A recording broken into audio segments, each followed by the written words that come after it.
En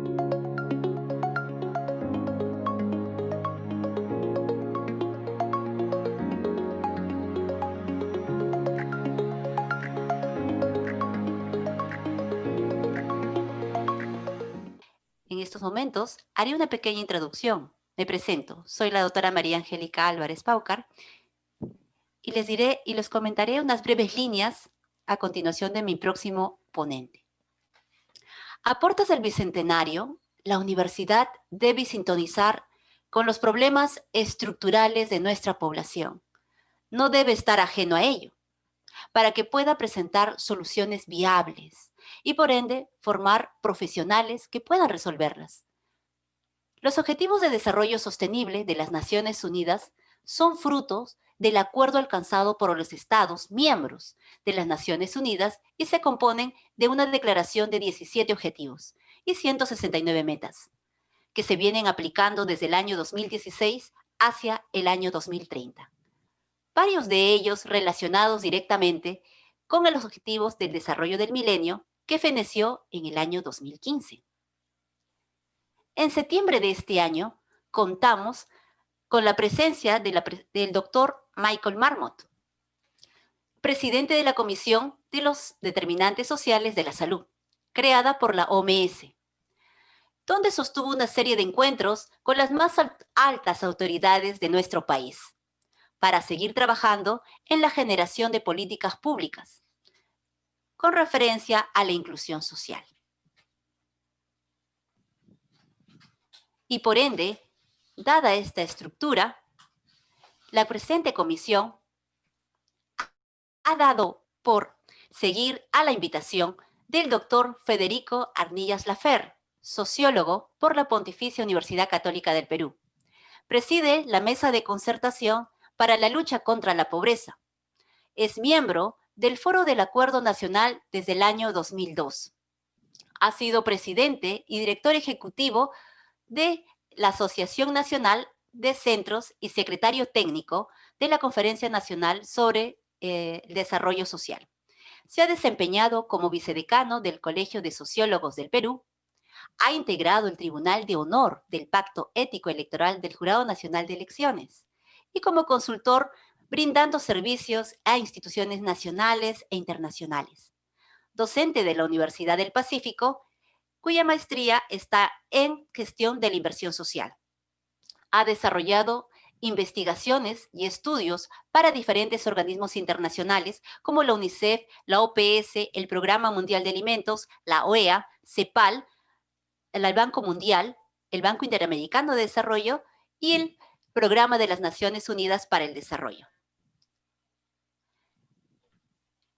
Es un alto honor para mí darle la bienvenida a nuestro conferencista, cuyo título será Experiencias de innovación y emprendimiento con base a los Objetivos de Desarrollo Sostenible, ONU, innovando políticas públicas de los Objetivos de Desarrollo del Milenio a los Objetivos de Desarrollo Sostenible y los nuevos desafíos por COVID-19. Adelante, doctor Federico. Gracias, María Angélica. Un gusto estar con ustedes y con todo el público que nos acompaña. Voy a proceder a compartir pantalla para entrar a la presentación directamente.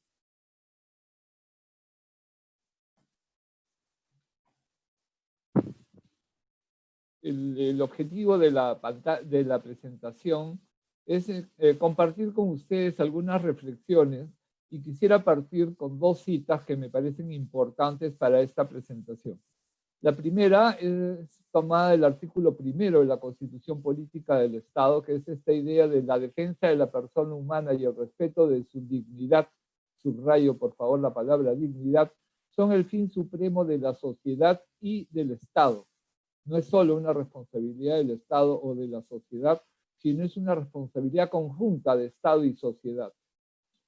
La segunda frase está tomada del informe de síntesis del anterior secretario general de Naciones Unidas, quien tuvo a su cargo la preparación justamente del balance de lo que eran los objetivos de desarrollo del milenio y la propuesta para lo que fueron los objetivos de desarrollo sostenible. Él decía en diciembre del 2014 que el camino hacia la dignidad, a esa dignidad de la persona humana, que en el lenguaje del Sistema de Naciones Unidas es lo que nos hace a todos los seres humanos iguales, somos iguales en dignidad,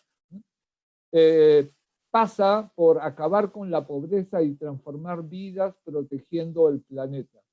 Recordemos que esta asamblea del 2015 giró en torno a cómo resolver 3 agendas que enfrentaba el mundo, que no se podían resolver por separado: la agenda de la pobreza, la agenda ambiental y la agenda de la violencia o de los conflictos. Justamente los objetivos de desarrollo sostenible fueron planteados como un gran acuerdo internacional para resolver, unificar en una sola agenda las intervenciones. Quiero partir por las conclusiones, por los aprendizajes. Lo que hemos aprendido es que sin presupuestos no hay derechos, sin buena gestión y sin participación tampoco. Para todo ello necesitamos información, buena presión tributaria y acuerdos políticos. Innovación y políticas públicas, que es el tema que nos ocupa, justamente tiene que ver, en primer lugar, con la interacción humana. Y ahí estamos hablando de una tensión entre cooperar y confrontar. Ese es el dilema de la vida en sociedad. Estamos hablando también del enfoque ecológico de la violencia, del enfoque de Galtung sobre la violencia, que es complementario, de las interacciones sociales desde la perspectiva de la acción comunicativa, del enfoque de derechos y del enfoque de gobernanza. De hecho, el enfoque de gobernanza es el trasfondo de toda esta reflexión. Las formas de interacción están planteadas, la vida en sociedad, en esta tensión permanente sobre cooperar o confrontar. La cooperación gira en torno al objetivo común o parcialmente comunes que llevan a que los actores sociales, individuales o asociados, actuemos de manera conjunta para poder alcanzar esos objetivos, ¿no? Requiere entonces sumar fuerzas iguales o combinar fuerzas diferentes, especialidades distintas, y tiene esta lógica de socio, de aliado. La confrontación, por el contrario, supone que los objetivos de uno excluyen al otro. Estamos hablando entonces de una lógica de confrontación, de oposición, y para lograr el objetivo tengo que ser capaz, en ese caso, de bloquear al otro que quiere el mismo objetivo, y hay una lógica de enemigos o contrincantes. Este tema de la violencia aparece en la vida humana, en la vida de los seres humanos, en todos los niveles. Este gráfico muestra el informe ecológico tomado en el informe de la OMS sobre violencia. Muestra cómo la violencia está en lo individual, en lo relacional, en nuestro entorno inmediato, la familia, en el entorno comunitario y en el entorno social. Un entorno que hoy día es realmente planetario por los desarrollos en los sistemas de información. Galtung lo que nos dice es que la violencia puede adoptar 3 tipos de forma. La forma de violencia directa, que es la primera a la que la idea de violencia alude, que tiene que ver con la violencia física, pero también con la violencia psicológica o sexual. Pero él nos llama la atención sobre la violencia estructural, entendiendo la violencia estructural como aquellas fallas que tiene el aparato del Estado para cumplir su misión, para garantizar los derechos de la población. Esta idea de matar de hambre, por ejemplo, ¿no? O la violencia cultural. El enfoque de violencia cultural es complementario a los 2 anteriores, en el sentido de que la violencia cultural o cultura de violencia cumple una función de normalización, de justificación de la violencia directa y la violencia estructural. Estas 3 formas de violencia, dice Galtung, interactúan entre sí y finalmente permiten la reproducción de estos escenarios de violencia en los que transita nuestra vida cotidiana. Los seres humanos no podemos actuar solos, tenemos que actuar en relación o actuamos en relación con otros, y el tema clave es cómo coordinamos nuestras interacciones. Hay un viejo dicho que dice que hablando se entiende la gente. Suena bien, pero tiene que darse algunas condiciones. Tenemos que usar el mismo lenguaje, tenemos que entendernos, entender las expresiones o las palabras que usemos en los mismos sentidos para que efectivamente el entendimiento se produzca. De lo contrario, otro puede ser el resultado. esa es en alguna medida la historia de la Torre de Babel, la dificultad de los seres humanos para entendernos y cómo eso genera un escenario de conflicto. Desde la perspectiva de la acción comunicativa, y este es un diagrama basado en un esquema de Jürgen Habermas, ¿no?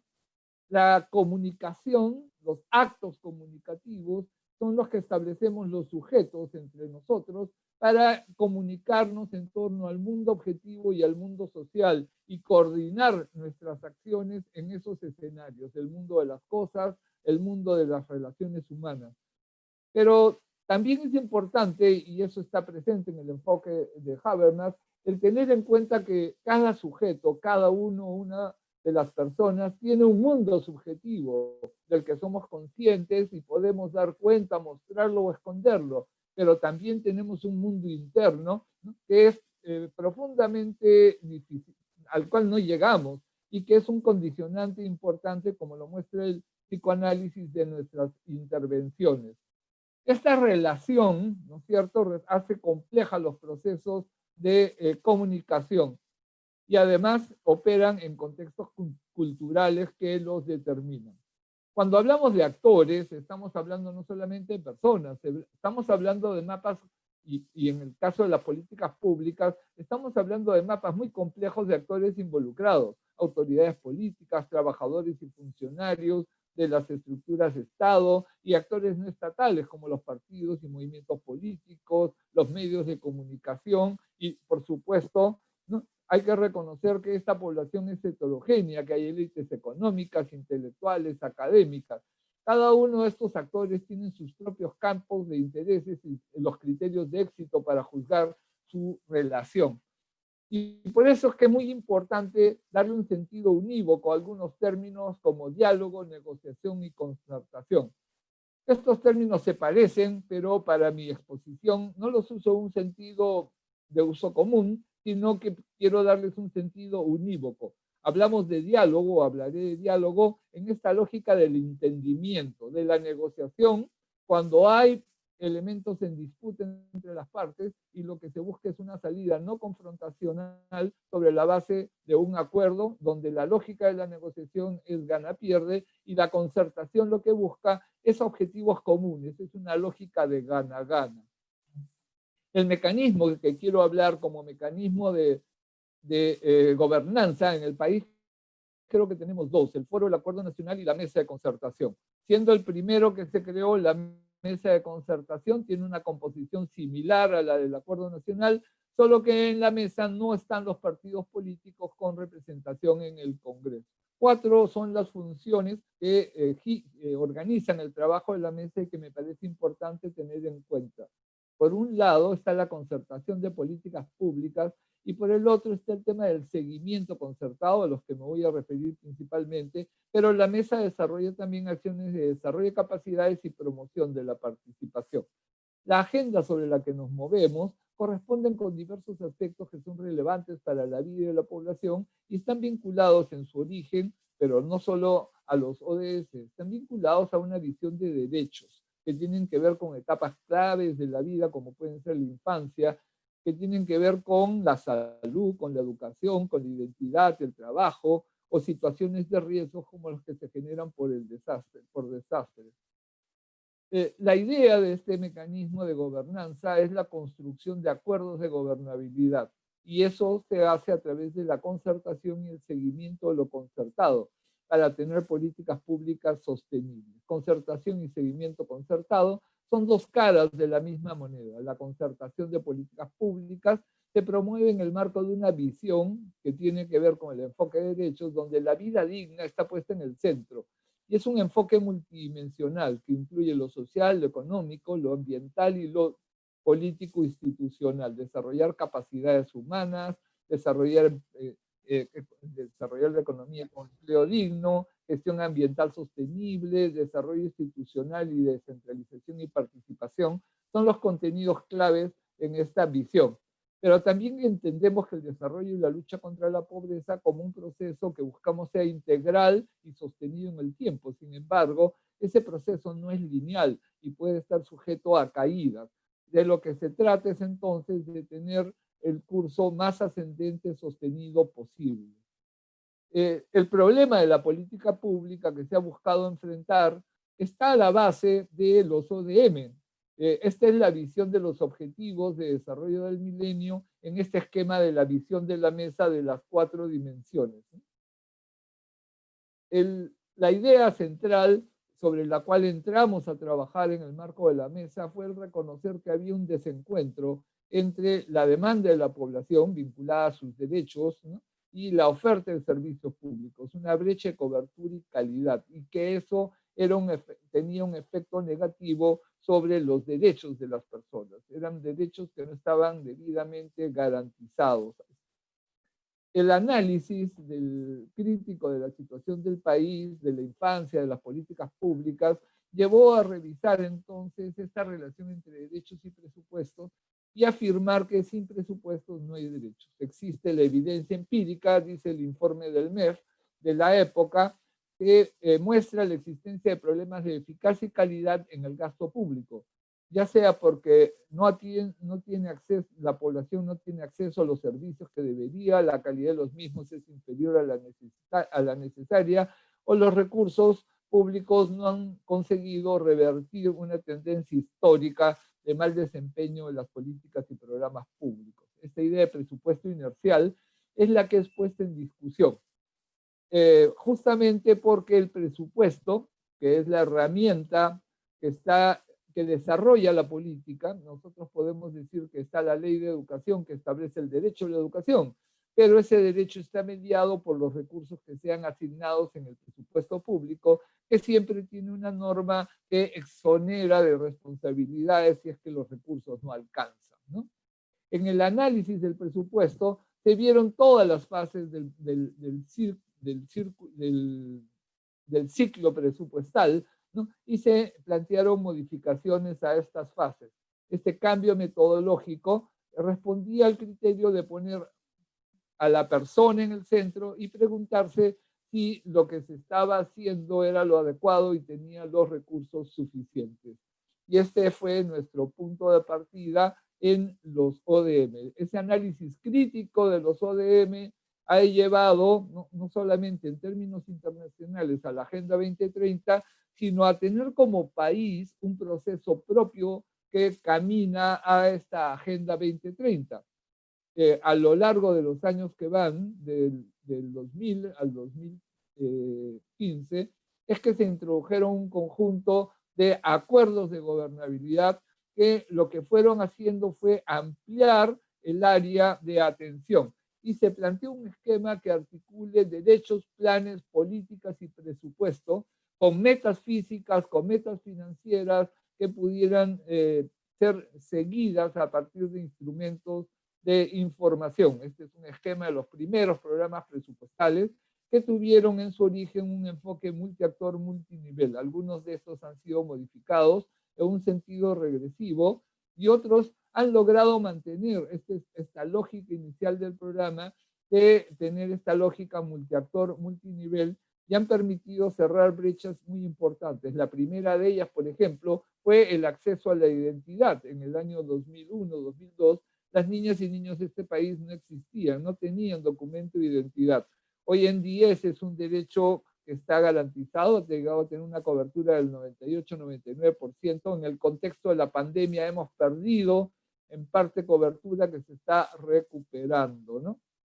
Los acuerdos se han ido suscribiendo a lo largo del proceso electoral, de los procesos electorales, y han ido siendo afinados de tal manera de que cada acuerdo ha ido incorporando indicadores más finos conforme la gestión del país iba siendo más amplia y han ido respondiendo a este objetivo, a este interés de que nadie se quede atrás. El objetivo de los acuerdos es entonces contribuir al bienestar de la población y a la gobernabilidad democrática, por eso responden al enfoque de derechos y supone un esfuerzo conjunto y plural de diversos estamentos de la sociedad civil que dialogan con los partidos políticos a nivel técnico y político para lograr estos compromisos que trascienden el momento electoral. Ustedes pueden ver en la pantalla cómo a lo largo de todos los procesos electorales que van del 2002 a la actualidad, el último proceso electoral no está incluido, el de la renovación del Congreso, pero hasta el 2018, que fue la elección de autoridades regionales y locales, están los compromisos allí establecidos y que se han alimentado de las políticas de Estado del Acuerdo Nacional y de los procesos internacionales como los acuerdos sobre cambio climático. La concertación de políticas le da consistencia a la acción del Estado al asociar estos elementos, fortalece la cultura de transparencia y busca mejorar la eficacia y la efectividad de las políticas públicas. Pero el complemento indispensable es el seguimiento concertado. El seguimiento es hecho igual por actores múltiples en función, por ejemplo, de los programas presupuestales, en este caso los de salud, ¿no? Actores, ¿no? Este es un ejemplo tomado de antes, pero que se mantiene. Más adelante vamos a ver los grupos, cómo funcionan, ¿no? Y permite hacer un seguimiento de aspectos claves en diseño de las intervenciones públicas, sobre cómo está diseñada la intervención, qué resultados se espera, ¿no? Pero también qué supone, ¿no? O qué requiere para lograr esos resultados y cuáles son los productos del seguimiento, alertas, reportes, balances, ¿no? Existe una relación de interdependencia entre el seguimiento y la concertación de las políticas. Son dos caras de la misma moneda y la contribución de los acuerdos y el seguimiento ha llevado a generar mejores procesos de articulación y concertación al interior de la sociedad y mejores políticas públicas desde una perspectiva de integralidad. De hecho, si ustedes miran lo que fue los ODM, van a ver que hay un cambio sustantivo a nivel internacional. Ese cambio sustantivo es el que se ha ido construyendo en el país a partir justamente de este proceso, ¿no?, de seguimiento. Los acuerdos de gobernabilidad, el acuerdo de gobernabilidad 2016-2021 vigente, tienen la dimensión social, prioriza 8 derechos, hay un conjunto de lineamientos de política, ocurre lo mismo en la dimensión económica, en la ambiental e institucional. Es una matriz compleja con indicadores para los cuales hay seguimiento. Algunas actividades recientes en el contexto del COVID nos han permitido discutir cómo las políticas públicas están respondiendo o no, ¿no?, a sectores de la población, como por ejemplo a la población indígena frente a la emergencia del COVID, que fue uno de los grupos, o es uno de los grupos que ha sido más severamente afectado por el COVID. Los diálogos que se establecen nos permiten ver cómo estas políticas han ido caminando y en estas miradas desde diferentes actores ir viendo qué acciones desarrollar. Hemos visto una mirada desde la ENDES 2019, por ejemplo, para ver las vulnerabilidades que hemos tenido desde la perspectiva de salud. Hemos visto los temas de participación comunitaria, todo el problema que se ha tenido con el primer nivel de atención y los desafíos que planteaba el propio contexto COVID para esa participación comunitaria, ¿no? Aquí, desde mi punto de vista, podríamos decir que ha habido una tensión entre el necesario distanciamiento físico para limitar el contagio y el distanciamiento social que justamente no hay que tener, en el sentido de que la situación ha exigido y sigue exigiendo una mayor solidaridad. Hemos evaluado también los impactos sobre la educación, tanto sobre los docentes como sobre las niñas, niños y adolescentes. En general, estamos trabajando ahora con diversos grupos que buscan responder a los escenarios particulares que nos ha generado la presencia del COVID. Tenemos estos grupos de seguimiento concertado para los temas de salud y nutrición. Está el grupo de salud materno-neonatal, donde parte de los temas claves tienen que ver con, por ejemplo, ¿no?, la salud de los recién nacidos. Aparentemente no eran muy vulnerables, pero estamos encontrando una emergencia en ese tema. Está el tema de la nutrición infantil y las campañas sobre anemia.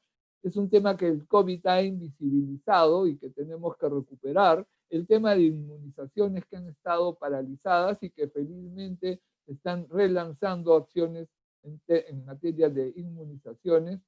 Un tema estructural es el de salud del adolescente y la prevención del embarazo. dentro del tema de embarazo adolescente, por ejemplo, el tema más crítico es el de las adolescentes tempranas, un tema que estaba invisibilizado por las estadísticas muestrales, pero que de la revisión de los sistemas administrativos nos permitieron evidenciar, mostrar la severidad del problema. Aún ahora, en el contexto de la pandemia, a través del certificado de nacido vivo, podemos ver la cantidad de adolescentes tempranas que son madres. Felizmente han sido atendidas, pero es obviamente una situación no deseable, una situación de violencia la que está detrás de ese embarazo adolescente de adolescentes tempranas. Tenemos los temas de salud mental que fueron levantados y son hoy día ya están teniendo una política proactiva, o los temas que tienen que ver con los determinantes de la salud, como puede ser el tema del agua y el saneamiento, o del hacinamiento en las viviendas rurales, ¿no? Hay un grupo de seguimiento específico para ver temas de agua y saneamiento en poblaciones rurales. Llamar la atención, por ejemplo, del tema del arsénico en agua que afecta a poblaciones rurales. Hay un grupo que está viendo desarrollo rural para ver los temas económicos, productivos, el tema de personas adultas mayores, el tema del envejecimiento, o el colectivo que ve los derechos de la niñez y la adolescencia, un grupo especialmente vulnerable. Este proceso de análisis basado en data cuantitativa y cualitativa ha dado hoy da lugar a un conjunto de recomendaciones de política que están siendo consideradas o asumidas por los sectores del Estado vinculados a este proceso. Estas recomendaciones ustedes las pueden identificar en el portal de la mesa de concertación. Aquí tenemos los temas vinculados a la protección frente al impacto del COVID para niñas y niños, el tema del derecho a la educación, para la protección de personas adultas mayores, que son uno de los grupos que, como sabemos, ha tenido las más altas tasas de mortalidad.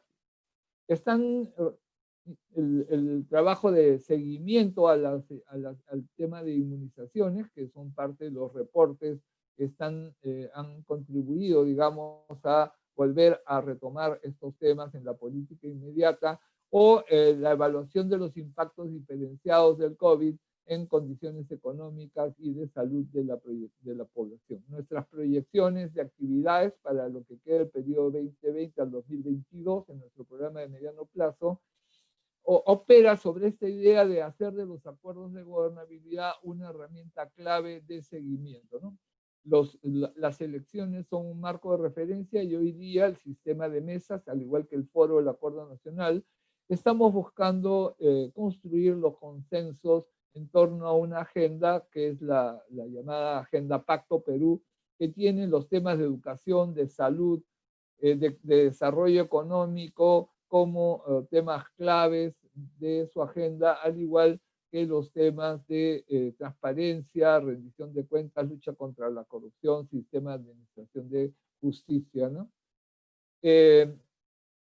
Es importante para nosotros señalar que operamos con una matriz de indicadores. La matriz de indicadores del acuerdo de gobernabilidad cubre el periodo 2016-2021 y estos indicadores, esta es la visión, es un desarrollo bastante fino de los indicadores para el seguimiento de los compromisos políticos.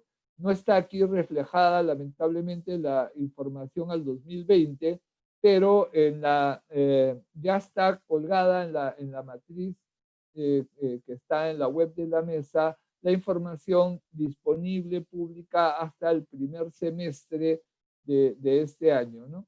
Porque justamente eso se trata, de un seguimiento continuo. Hay dos tipos de indicadores, hay los indicadores que tienen que ver con metas que se han planteado en el proceso y hay indicadores de monitoreo, ¿no? Que nos permiten saber si los servicios que se requieren están funcionando, están activos o no. Por ejemplo, en el tema de niños menores de 1 año que cuentan con DNI, tenemos una brecha que se ha generado en el primer semestre. A esa brecha está reaccionando RENIEC hoy día, que está en un proceso de reabrir las horas y de completar el proceso de entrega del DNI. El certificado de nacido vivo tiene el código único de identidad, pero no está el DNI y esa es la brecha que se está registrando, que como sabemos es un insumo importante tanto para la inscripción en el CIS como para los instrumentos de seguimiento, de monitoreo, ¿no?, de la población. Hay información económica, ambiental, institucional, dependiendo de la calidad de los indicadores que contamos como país. En resumen, entonces, estamos hablando de una herramienta, herramienta que lo que busca, voy a dejar de compartir la pantalla, una herramienta que lo que busca es justamente que Estado y sociedad civil sumemos fuerzas, ¿no?, y que se tengan los compromisos políticos y los medios de seguimiento del compromiso político para ir viendo cómo avanzamos. En la experiencia tenida hemos descubierto o hemos tenido o temas nuevos o errores de gestión, y quiero mencionar un caso, digamos, paradigmático, ¿no? Los ODM centraban su atención en la desnutrición crónica, y efectivamente ese es un indicador crítico. En la revisión de la desnutrición crónica y los indicadores que como país levantábamos sobre ese tema, estaba el indicador de anemia, pero no había política pública respecto a anemia. Revisando el dato, se encontró altas tasas de prevalencia de anemia, y justamente sobre eso se levanta el tema de anemia, que pasa a convertirse también en un tema emblemático, porque encontramos casos de anemia además en todos los segmentos de la población, y se desarrolló, por ejemplo, una estrategia de intervención más bien curativa, pero el impacto inicial fue positivo, tuvimos un rebote, y después se ha hecho, continuando con el seguimiento concertado, una evaluación de por qué el rebote, y se ha corregido la estrategia de intervención para pasarlo de una estrategia recuperativa a una estrategia preventiva. Entonces, es una versión muy esquemática de cómo está funcionando, digamos, el seguimiento concertado como un elemento de retroalimentación para la mejora de la calidad de la política. En esa línea podemos poner ejemplos en otras áreas, pero creo que me quedo acá, que es el tiempo encargado para esta presentación. Entonces, resumiendo, ¿no?, tenemos la construcción de mecanismos de gobernanza asociados a las políticas públicas. La idea es que la gobernanza permita la continuidad de la política más allá del cambio de las administraciones, porque estamos hablando de políticas que tienen resultados en el largo plazo. Yo siempre digo, ¿cuánto tiempo toma formar a un médico? Y la gente me dice 8 años, 9 años. Yo le digo, no, toma, ¿no?, probablemente 25 o 30 años, porque desde que naces, ¿no?, ese proceso de formación genera las capacidades que te permite ser una buena médico o un buen médico.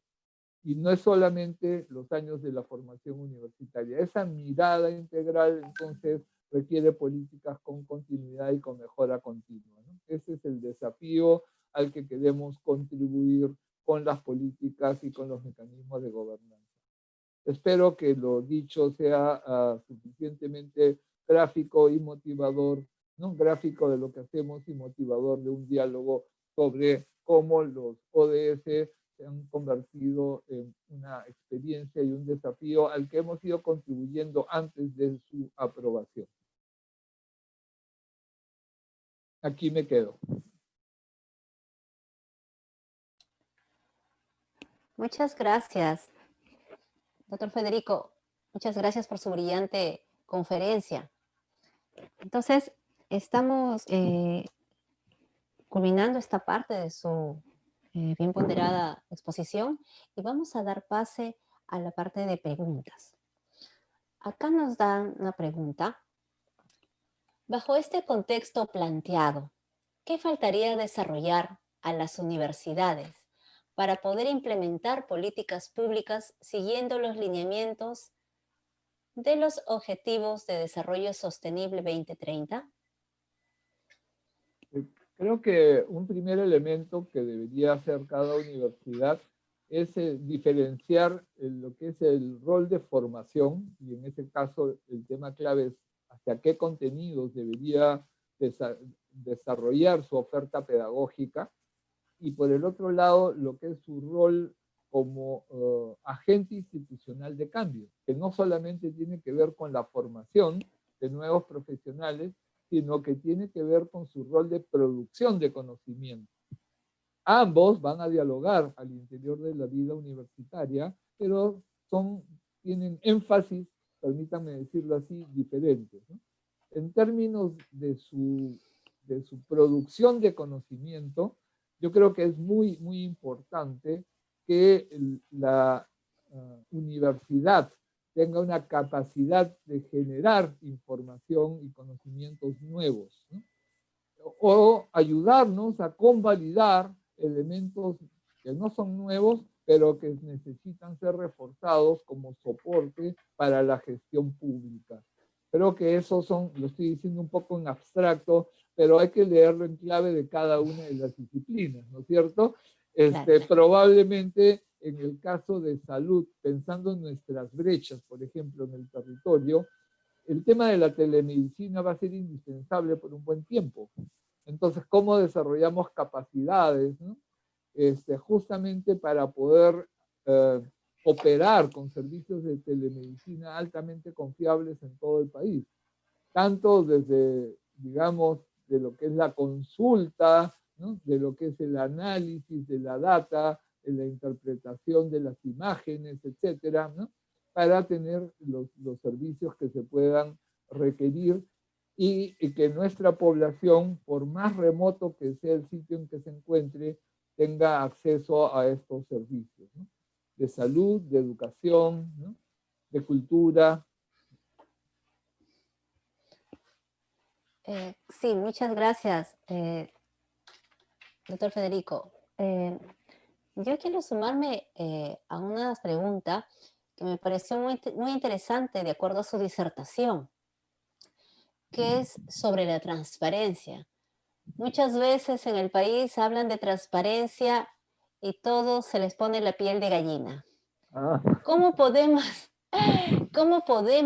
qué estrategias podemos usar en nuestros nobles estudiantes, quizás para decir que transparencia es sinónimo de que es un derecho que cada uno debe de poseer para ver todo el desarrollo de las actividades de otras personas? No digamos que sea el sentido de fiscalización, sino en el buen sentido de la palabra. Fiscalizar también es bueno. Depende del rol que a uno le toque, pero y también el para qué fiscaliza, ¿no es cierto? Miren, en el caso de la experiencia de la mesa, el primer punto, el primero que tenía que ver con la preocupación del gobierno de Valentín Paniagua, ¿no? Que le tocó a Paniagua dirigir un proceso electoral en una coyuntura que, como todos recordaremos, bueno, todos los que tenemos cierta edad podemos recordar, ¿no es cierto? Se requería hacer un proceso electoral muy rápido y que no fuera cuestionable desde el punto de vista de uso político, ¿no? De los recursos públicos. Y justamente uno de los encargos de la mesa de concertación para la lucha contra la pobreza tuvo dos encargos, ¿no? Uno tenía que ver con qué hacemos para enfrentar la pobreza y el otro tenía que ver con qué hacemos para que no haya un uso clientelista, decimos, es el término técnico, de los recursos públicos para que tal o cual candidato se beneficie, que no se le pueda acusar al gobierno de transición, ¿no? De haber favorecido a ningún candidato. Entonces, en ese momento ya el Perú tenía algo que muy poca gente conocía, que se llamaba algo que ahora mucha gente sabe que existe, que se llama el SIAF, el Sistema Integrado de Administración Financiera, ¿no es cierto? En esa época el SIAF era un secreto de Estado, lo manejaba el Ministerio de Economía, ¿no? Y punto. Algunos bien informados sabíamos de que existía. Y entonces lo primero que planteamos al instalarse la mesa de concertación fue que tengamos acceso al SIAF. El viceministro de Economía de esa época que es el actual presidente de ese plan, ¿no? Era un hombre que apostó, desde ese momento ya apostaba por la transparencia. Y entonces justamente lo que se logró por acuerdo concertado, ¿no?, entre Estado y sociedad civil en el Comité Ejecutivo de la Mesa fue acceder, ¿no?, a la información del CIAF. Y los pilotos, ¿no?, del uso del sistema, ¿no?, se hicieron con las mesas de concertación. Lo comento porque yo sí veo todos los días, ¿no?, o casi todos, cómo va el gasto público. Y cualquier ciudadano y ciudadana puede agarrar su celular y poner consulta amigable, ¿no es cierto?, y acceder al sistema de información del CIAF. Hoy día tenemos una segunda manera de hacer esa consulta, que es a través del portal del CEPLAN, que tiene algunas ventajas respecto al portal del MEF. Es la misma data, pero nos ofrece un mayor detalle sobre la distribución del gasto público, porque no se queda en el nivel regional, ¿no?, sino que nos permite bajar hasta el nivel provincial. Entonces, para el gasto del gobierno nacional y de los gobiernos regionales. Eso ya es bastante potente, ¿no? Y además, antes solamente veíamos el presupuesto que se había aprobado. En la búsqueda, en la información de ese plan, se puede ver también el proyecto de presupuesto, o sea, cuando se está formulando, ¿no?, el presupuesto, se puede ver el POI, el presupuesto, ¿no?, institucional, ¿no?, la gente de su presupuesto de actividades, el que está viendo para el próximo año, ¿no? Entonces, tenemos mejores sistemas de información disponibles. Incluso hay algunos sistemas que tiene el sector público y que creo que todos quisiéramos que sean más públicos. Le voy a poner un ejemplo en salud.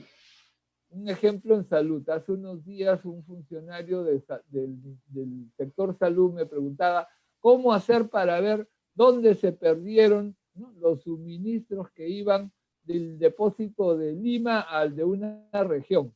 Entonces yo le dije, mira pues tu consulta, usa, ¿no?, porque hay un control electrónico de los insumos que salen del depósito nacional y que se van a trasladar a un depósito regional, y sigue la pista. De hecho, por ejemplo, un exministro de Salud, el doctor Oscar Ugarte, cuando fue ministro de Salud, tuvo un problema porque hubo unas muertes de niños en Puno por el tema del friaje. Y entonces la discusión es qué había pasado. Y en ese momento ya teníamos el presupuesto por resultados. Y se pudo mostrar cómo el presupuesto, ¿no?, mostraba que se había comprado las vacunas, que las vacunas se habían enviado al gobierno regional de Puno, pero el gobierno regional de Puno no había puesto la plata para que esas vacunas que estaban en su depósito fueran a los establecimientos de salud.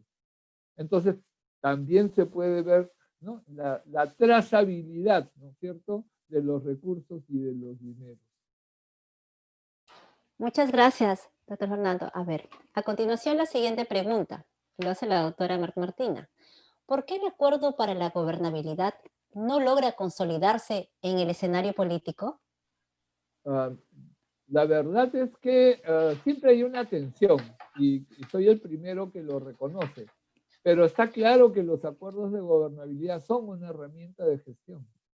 Son una herramienta, prácticamente todos los gobiernos regionales, sus autoridades actuales han generado normas que oficializan el acuerdo de gobernabilidad, sean normas del gobernador o la gobernadora, no hay ninguna gobernadora ahora, ¿no?, o del Consejo Regional, que aprueba, oficializa, formaliza el compromiso del gobierno regional con el acuerdo de gobernabilidad. Y en el caso de la información del gobierno nacional, la herramienta clave a través de la cual uno mira la implementación son justamente los programas presupuestales. Y ahí sí hay una observación que tenemos que recuperar un enfoque multiactor, multinivel en la planificación y en la ejecución del presupuesto, ¿no? Creo que hay otras preguntas también Sí, planteadas por doctor. ahí, ¿no? Sí, tenemos la pregunta también de la doctora Marta Martina. ¿Qué nos hace falta como país para llegar y reconocer a la mesa de concertación, llámese Acuerdo Nacional o Acuerdo para la Gobernabilidad, como espacios de deliberación y de acuerdo y respeto por las organizaciones y la ciudadanía en general? Miren, a nosotros lo que nos interesa es la participación y yo debo decir que en varias regiones las universidades son parte de los comités ejecutivos regionales. En el caso de la Mesa Nacional, no hay una representación formal de la academia en el comité ejecutivo. Lo que pasa es que en la norma de creación de la mesa no se incluyó eso, pero sí hay una participación de equipos profesionales de universidades en los grupos de trabajo, ¿no? Sin ir muy lejos, y aprovecho la oportunidad para invitar a San Marcos, ¿no?, a formar parte de los grupos de trabajo. Creo que medicina sería un excelente socio de la mesa de concertación. Cayetano ya está en el grupo de trabajo. Hay sociedades científicas, la Sociedad de Pediatría, por ejemplo, ¿no? O colegios profesionales que integran los grupos de trabajo, que son muy activos, ¿no? Entonces, nada, a su disposición. Y veo una pregunta aquí. Gracias. Sí, Veo gracias, una doctor. Vamos a pasar a la siguiente pregunta de acá, de Marco sí. Zúñiga. Nos dice, todas las universidades deberían tener como línea transversal la formación de la persona humana y específicamente la adquisición de competencias para resolver los problemas de nuestra sociedad, cada profesión. Para ello, desarrollar en las personas el pensamiento estratégico para el logro de los objetivos del país. ¿Cuál es su opinión? Totalmente de acuerdo. Ahora, hay que entender, a ver, voy a ser un poco polémico, ¿no? Uno de los problemas que tenemos es lo que yo llamo el sectorialismo. El sectorialismo es una manera de entender las profesiones de manera encerrada, ¿no? Y no es un diálogo de saberes. Y creo que eso es un problema en el país. La expresión administrativa, ¿no?, del sectorial, de esta lógica de, digamos, de disciplinas, ¿no?, la tenemos en los ministerios nacionales, donde uno no consigue fácilmente que salud y educación trabajen juntos, lo cual, ¿no es cierto?, cada sector se está mirando su propia lógica y no dialoga con los otros. Entonces sí creo que es muy importante un enfoque multidisciplinario. Creo que eso es un elemento sustantivo para tener políticas de calidad. Además, por la complejidad del país, ¿no? Somos un país muy diverso en muchos sentidos, ¿no? En culturas, en territorios. O sea, yo digo, todas las personas tenemos los mismos derechos, pero garantizar un derecho de una persona es distinto si esa persona vive en Piura o vive en Puno, ¿no? La vivienda que uno necesita en Piura no es la que necesita en Puno. Entonces la respuesta, disculpen este ejemplo tan primarioso, como dirían mis alumnos, ¿no? Pero es muy gráfica y muy clara de que la respuesta tiene que ser pertinente a ese contexto territorial, pero también tiene que ser pertinente a las habilidades o limitaciones que tenga la persona, ¿no es cierto? El Grupo de Gestión Inclusiva de Riesgos ha puesto en la agenda de la política pública de gestión de riesgos justamente la necesidad de que la política sea sensible a esas diversidades y que se aprovechen las capacidades de las personas con discapacidad para su propia seguridad, pero también para la comunidad. Una persona ciega puede moverse mejor que cualquiera de nosotros manejando, ¿no?, elementos de telecomunicaciones. Gracias, doctor. La siguiente pregunta es del mismo auditor. La gestión para resultados que maneja el MEF ha dado resultados. ¿Y qué debería hacerse? A ver, la gestión por resultados, si da resultados, ¿no?, hay que saludarla. Y si los resultados que da no son los adecuados, ¿no es cierto? Allí hay que hacer lo que hacemos, o sea, discutir por qué no se están logrando resultados.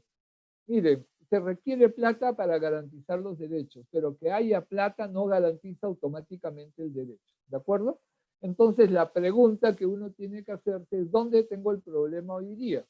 Si yo tengo que vacunar a 1000 personas y solo tengo plata para 500 vacunas, mi primer problema ahí es que no tengo el recurso suficiente para poder vacunar a todas, ¿no es cierto?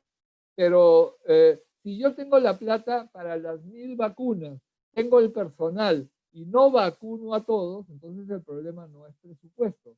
Entonces tengo que ver dónde está el problema, en logística, en organización, en resistencia de la comunidad a la vacunación, y en función de eso tengo que ir mejorando mi política. ¿Cuál es la clave del presupuesto por resultados? Es saber qué le toca hacer a cada quien para lograr que los derechos de cada persona estén debidamente protegidos. Y ese es el desafío. Pero para eso, Muchas gracias. pero para eso hay que ver el CIAF, ¿no es cierto? Sí, es importante. En San Marcos también están viendo eso, en los administrativos están trabajando bastante con el CIAP para nosotros poder adquirir los equipos en los trabajos de investigación, doctor. Por eso estamos ya acostumbrados a ese término. Tenemos, Pero esa es una parte. Fíjense, ahí ustedes lo que están viendo es, entre comillas, inversión. Y yo estoy llamando la atención no sobre inversión, sino sobre el gasto corriente, que también es importante. Porque, por ejemplo, tenemos agua que no llega clorada a la gente. Y el cloro, ¿no? El cloro es un gasto corriente. muchas gracias, doctor. Tenemos la pregunta de Daniel Quinto. ¿Cuál sería su propuesta en defensa de los agricultores, personas del campo, que ya no producen como antes cuando existía el guano de isla? De repente ahora se producen todo, algo en tres para nuestra alimentación. A ver, el tema del desarrollo rural y en especial el tema de la agricultura familiar tiene que ver con varios factores y creo que hay que tener una estrategia con un enfoque territorial justamente para eso, ¿no? Por supuesto que es muy importante conservar la calidad del suelo y abonos, ¿no es cierto? Y buenos fertilizantes es un elemento importante. También es un elemento importante evitar la pérdida de suelos, por ejemplo, por erosión. Entonces tenemos que tener varias estrategias que confluyan.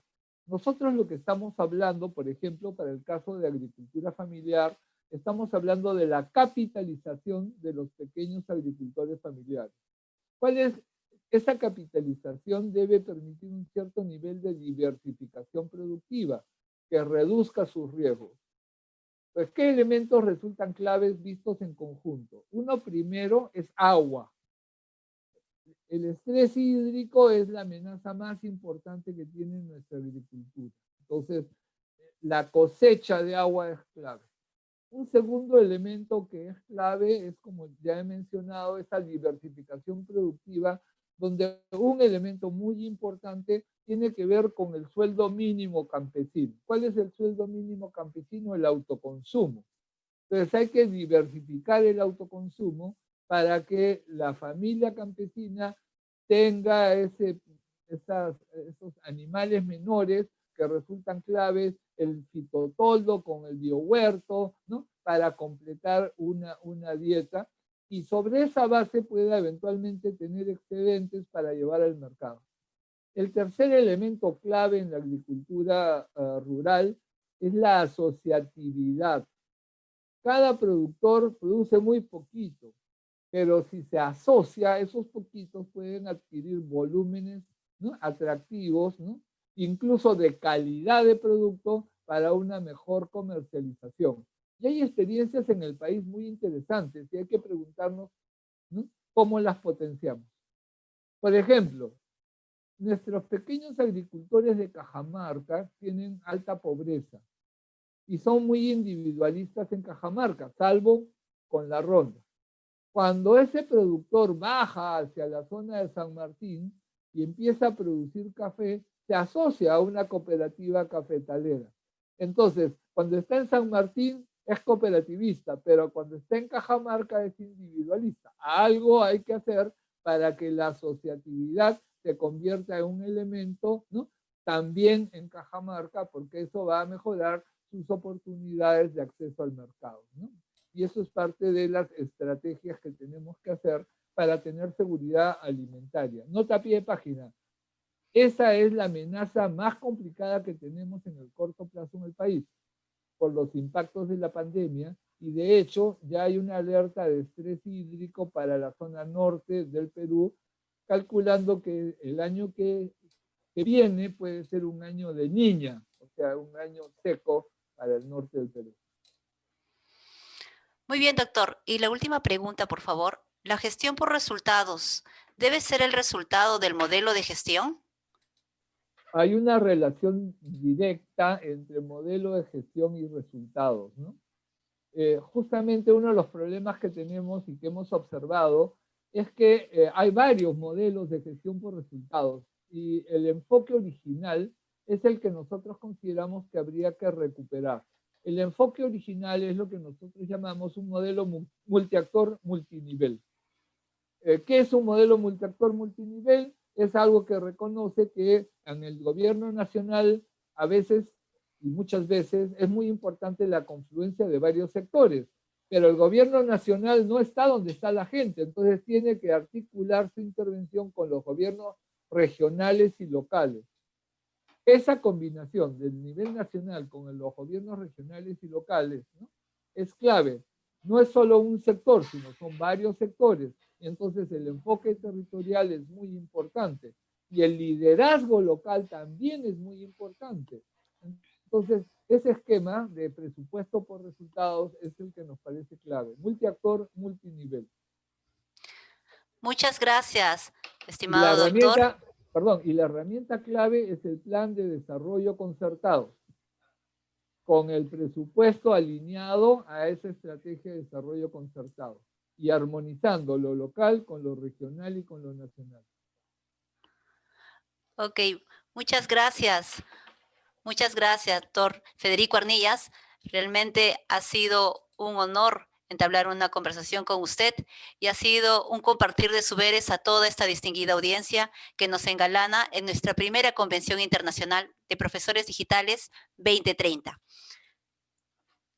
Bueno, y para terminar, lo que debo de expresar con unas líneas generales es de que siempre tenemos que considerar que el camino hacia la dignidad para desarrollar los objetivos 2030 no solamente es culminar con ciertos procesos, erradicar la pobreza, erradicar el analfabetismo, también centrarnos en la persona humana, ya que eso va a ser la alineación de derechos para que la persona pueda de esta manera afrontar y transformar sus vidas y de esta manera proteger al planeta.